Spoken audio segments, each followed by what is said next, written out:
కర్నూలులో వైఎస్ఆర్సీపీ నేతలపై కూటమి ప్రభుత్వ కక్ష సాధింపు చర్యలు కొనసాగుతున్నాయి.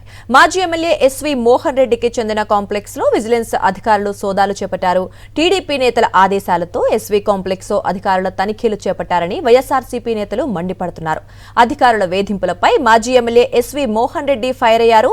రాజకీయంగా ఎదుర్కోలేకే వేధింపులకు పాల్పడుతున్నారని ఆగ్రహం వ్యక్తం చేశారు ఎస్వి మోహన్ రెడ్డి. కూటమి బెదిరింపు రాజకీయాలకు భయపడేది లేదని తేల్చి చెప్పారు. కక్ష సాధింపు రాజకీయాలపై న్యాయ పోరాటం చేస్తానని చెప్పారు ఎస్వి మోహన్ రెడ్డి.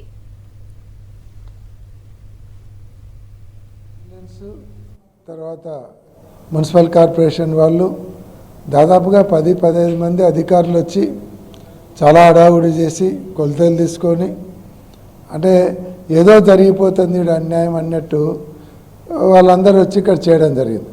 అంటే వాళ్ళని కూడా ఏమనట్లేదు పాపం, రాజకీయ ఒత్తిళ్ళు వాళ్ళకి అట్లా ఉన్నాయి.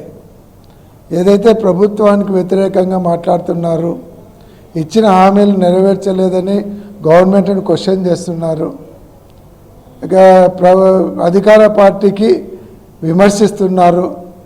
దానికి ఎట్లయినా సరే కొద్దిగా భయం పెట్టి వాళ్ళను కంట్రోల్ చేయాలనే ఆలోచన అధికార పార్టీ నుంచి చేస్తూ ఉన్నారు. కాబట్టి ఇవన్నీ కూడా కేవలం దానిలోకి భయపడతారనుకోవడము అధికార పార్టీ వాళ్ళది అవివేకం అని చెప్తున్నా. వాస్తవానికి ఏదైతే మేము ఆ రోజు డీవియేషన్ పోయినామో 2008లో అప్లై చేసి 12,40,000 రూపాయలు డీవియేషన్ ఛార్జెస్ కట్టి ఆ రోజు బీఆర్ఎస్ చేసుకోవడం జరిగింది. బిల్డింగ్ రెగ్యులరైజేషన్ సర్వీస్ స్కీమ్ కింద గవర్నమెంట్ డబ్బులు కట్టి మున్సిపాలిటీ వాళ్ళే రెగ్యులరైజ్ చేయడం జరిగింది. తెలుగుదేశం పార్టీ వాళ్ళవి కూడా హోటళ్ళు ఉన్నాయి, ఫ్యాక్టరీలు ఉన్నాయి, కాంప్లెక్స్లు ఉన్నాయి, రాజసౌధాలు ఉన్నాయి, ఇవన్నీ కూడా ఉన్నాయి.